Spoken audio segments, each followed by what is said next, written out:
नमस्कार। आज का हमारा मुख्य टॉपिक है उपभोग फलन। इस टॉपिक के अंतर्गत सबसे पहले हम उपभोग फलन क्या होता है, ये कितने प्रकार का होता है, रेखा चित्र द्वारा स्पष्ट करेंगे। इसके बाद हम एपीसी और MPC, average propensity to consume, औसत उपभोग प्रवृत्ति तथा मार्जिनल प्रोपेंसिटी टू कंज्यूम पर चर्चा करेंगे। तो आइए हम देखते हैं उपभोग फलन क्या है। उपभोग फलन प्रोफेसर कीन्स ने डिफाइन किया अपनी पुस्तक जनरल थियरी में। उपभोग चालू प्रायोज्य आय का फलन है, अर्थात जो हमारे पास इनकम होती है या आय होती है उस पर निर्भर करता है उपभोग। इसका तात्पर्य हुआ कि C अगर हम उपभोग मान लेते हैं तो ये फलन है Y यानी चालू प्रायोज्य आय का। अर्थात जब किसी व्यक्ति की आय बढ़ती है तो उसका उपभोग बढ़ जाता है, और जब उसकी आय घटती है तो उसका उपभोग घट जाता है। प्रोफेसर कीन्स ने बताया कि उपभोग आय पर निर्भर करती है। वास्तव में उपभोग आय के अलावा अन्य चरों पर भी निर्भर करती है, लेकिन अन्य चरों को हमने स्थिर मान लिया है। तो इस प्रकार ये कि यहां पर उपभोग आय पर निर्भर माना जाता है। वास्तव में उपभोग दो प्रकार के होते हैं, एक होता है स्वायत्त उपभोग, दूसरा होता है प्रेरित उपभोग। स्वायत्त उपभोग वो उपभोग होता है जो आय प्रत्याशा से जुड़ा हुआ नहीं होता है, यानी वो प्रायोज्य आय से जुड़ा हुआ नहीं होता है। यानी हमारे पास स्वायत्त उपभोग को अगर हम C0 के रूप में डिनोट करते हैं तो it is not function of income, ये आय का फलन नहीं है। इसका तात्पर्य है कि अगर आय बढ़े या आय घटे इसका कोई इंपैक्ट नहीं पड़ेगा C0 पर, अर्थात स्वायत्त उपभोग पर। यहां पर हमने इसको स्वायत्त उपभोग के रूप में रखा है। स्वायत्त उपभोग, this is the compulsory consumption by the consumer. Compulsory consumption है, मिनिमम रिक्वायरमेंट ऑफ लाइफ। इससे कम कंज्यूम करने से काम नहीं चलेगा। जैसे हमको पूरे दिन में मान लीजिए 2100 या 2400 कैलोरी भोजन चाहिए, इनकम हो या ना हो, लेकिन आपको इतना कंज्यूम करना है। तो इस प्रकार उपभोग जो है उसमें पहला है स्वायत्त उपभोग। स्वायत्त उपभोग वो उपभोग होता है जो आय पर निर्भर नहीं करता है, अर्थात स्वायत्त आय पर निर्भर नहीं करता। स्वायत्त उपभोग आय पर निर्भर नहीं करता, अर्थात आय बढ़े या घटे।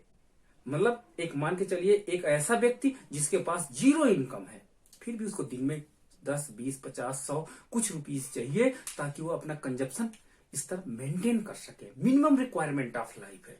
तो इसलिए आय बढ़े या घटे, मान लीजिए अमिताभ बच्चन का भी एग्जाम्पल ले लीजिए, उनकी इनकम कितनी अधिक होगी।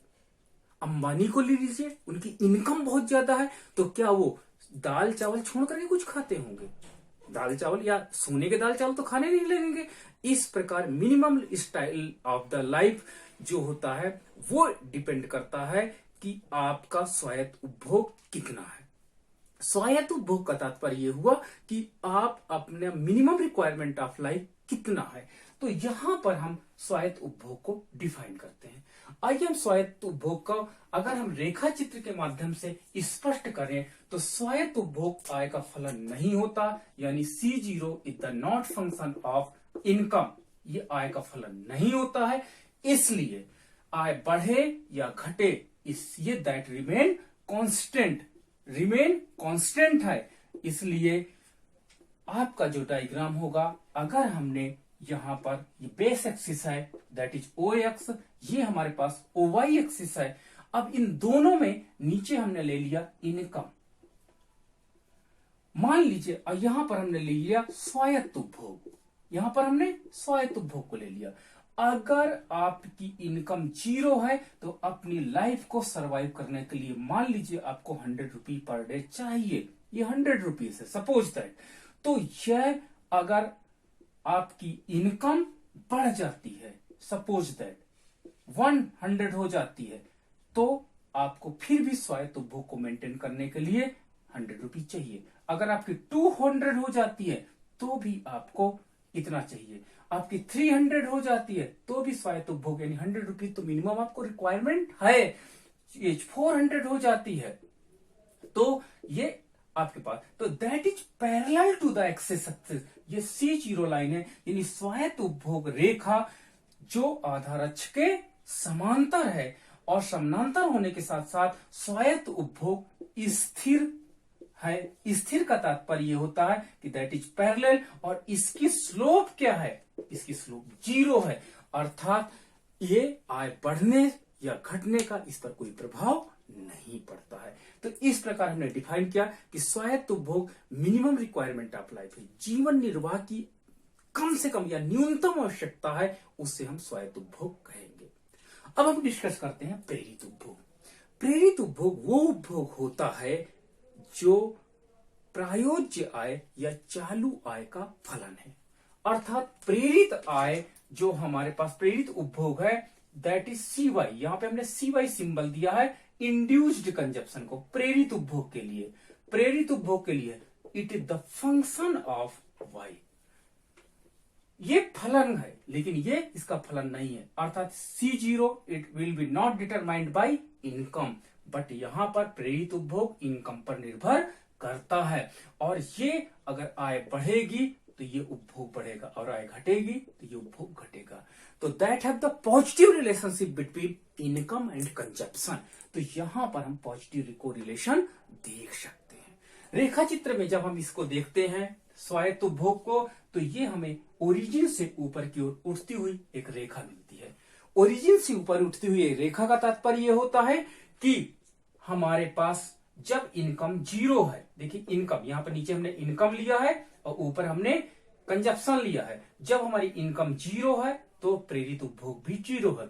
जब इनकम 100 हो जाती है तो मेरा प्रेरित उपभोग बढ़ जाता है। जब इनकम मेरी और बढ़ जाती है तो मेरा प्रेरित उपभोग और बढ़ जाता है। इस प्रकार that have the positive slope. इसका मतलब ये होता है कि ये जैसे जैसे आय बढ़ती जाएगी वैसे वैसे उपभोग का स्तर भी बढ़ेगा। अब स्वायत्त उपभोग और प्रेरित उपभोग को ऐड कर दें, दोनों को यदि हम जोड़ देते हैं, दोनों को मिला देते हैं तो हमें कुल उपभोग प्राप्त हो जाएगा। और ये कुल उपभोग जिसे हम C कहते हैं, यानी एक हमारे पास फार्मूला जनरेट हो जाएगा। फार्मूला क्या होगा, C कुल उपभोग बराबर C0 प्लस CY, यानी कुल उपभोग स्वायत्त उपभोग और प्रेरित उपभोग दोनों के योग से मिलकर के बनता है। क्योंकि ये न्यूट्रल होता है, न्यूट्रल का मतलब होता है कि it is not function of the income, इसलिए इन दोनों पे ये इसका मान बढ़ेगा तो C का मान भी बढ़ जाएगा, अर्थात प्रेरित उपभोग बढ़ेगा तो C यानी टोटल कंजप्शन भी कंटिन्यू बढ़ता चला जाएगा। तो आइए हम कुल उपभोग फलन को रेखा चित्र के माध्यम से स्पष्ट करते हैं।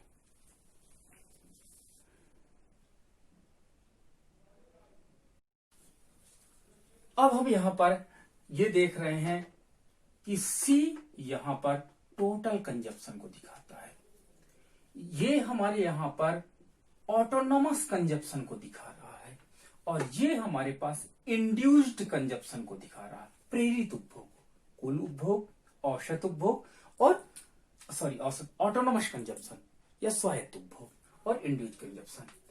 जब हम इसका डायग्राम प्लॉट करते हैं तो डायग्राम प्लॉट करने के बाद हमने ये देखा कि आधार अक्ष पर यदि हम x को रखें और y एक्सिस पे हम y एक्सिस पर हमने कंजप्शन को रखा और हमने आधार अक्ष पर इनकम को रखा। यहां पर हम देखते हैं कि यदि किसी पर्सन की इनकम 0 है, सपोज दैट ओरिजिन पर है, मूल बिंदु पर है, तो उसको कम से कम रिक्वायरमेंट इतना सरवाइव करने के लिए डेली चाहिए, 100 रुपीज सर हमें चाहिए ताकि हम अपने कंजप्शन लेवल को, अपने सर्वाइवल लेवल को मेंटेन रख सके। जीवन निर्वाह स्तर के लिए इतना चाहिए। अब ये मेरे पास एक रेखा मिल जाती है, ये है C उपभोग total consumption that is C0 plus CY। ये क्या होता है, ये हमारे पास ये पोर्शन क्या है, स्वायत्त ऑटोनॉमस कंजप्शन है। यानी अगर आपकी इनकम 0 है तो आपका स्वायत्त उपभोग ये है।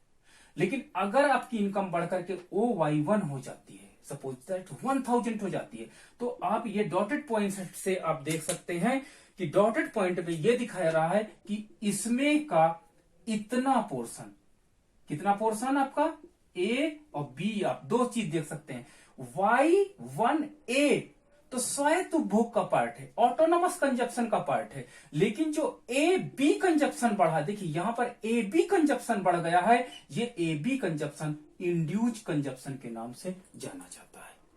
जैसे जैसे हमारी इनकम बढ़ेगी, suppose that my income increases and that is OY2, तो यहां पर अगर इस लाइन को और हम आगे लाते हैं तो यहां पर आप देखते हैं A1 B1, तो ये हमारे पास Y2 A1 that is autonomous consumption, ये स्वायत्त उपभोग है। लेकिन A1 B1 that is induced consumption है, ये आपका क्या है, प्रेरित उपभोग है। तो जैसे जैसे व्यक्ति की आय बढ़ती जाती है वैसे वैसे हमारे पास उपभोग का स्तर भी बढ़ता जाता है, अर्थात कुल उपभोग फलन that have the positive slope but it is originate from, किससे ओरिजिनेट हो रहा, कहां से ये निकल रहा है, दैट इज परपेंडिकुलर, ये आपके पास वाई एक्सिस से निकल रहा है। यानी टोटल कंजप्शन फंक्शन कभी भी ओरिजिन से नहीं जाता। क्वेश्चन एग्जाम्स में बनते हैं, क्वेश्चन एग्जाम्स में पहला क्वेश्चन आपको अगर यूजीसी नेट जेआरएफ में या एमए में या पीएचडी में आप देखेंगे, फर्स्ट कौन सा कंजप्शन फलन, कौन सा उपभोग फलन ओरिजिन से जाता, आप डायरेक्ट आंसर देना इंड्यूस्ड कंजप्शन, ये ओरिजिन से जाता है, ये मूल बिंदु से निकलता है। कौन सा ऐसा उपभोग फलन है जिस पर आय का प्रभाव नहीं पड़ता, आप डायरेक्ट बोलिए ऑटोनॉमस कंजप्शन है जिस पर आय का प्रभाव नहीं पड़ता है। और हमारे पास कुल उपभोग फलन, कौन सा ऐसा फलन है जो वाई एक्सिस से स्टार्ट होता है, तो आप कहिए कुल उपभोग फलन है that is start from Y axis. तो इस प्रकार तो आप कह सकते हैं कुल उपभोग फलन वो फलन होता है जिसमें स्वायत्त उपभोग और प्रेरित उपभोग दोनों का योग होता है तथा ये वाई एक्सिस से ओरिजिन निकलता है तथा इसकी ढाल धनात्मक होती है। तो ये आपका धनात्मक ढाल का होता है और ये प्रोफेसर किन्स ने general theory of employment interest and money में डिफाइन किया। अब हम दूसरे लेक्चर्स में देखेंगे what is the relationship between APC, average propensity to consume, and marginal propensity to consume. Thank you.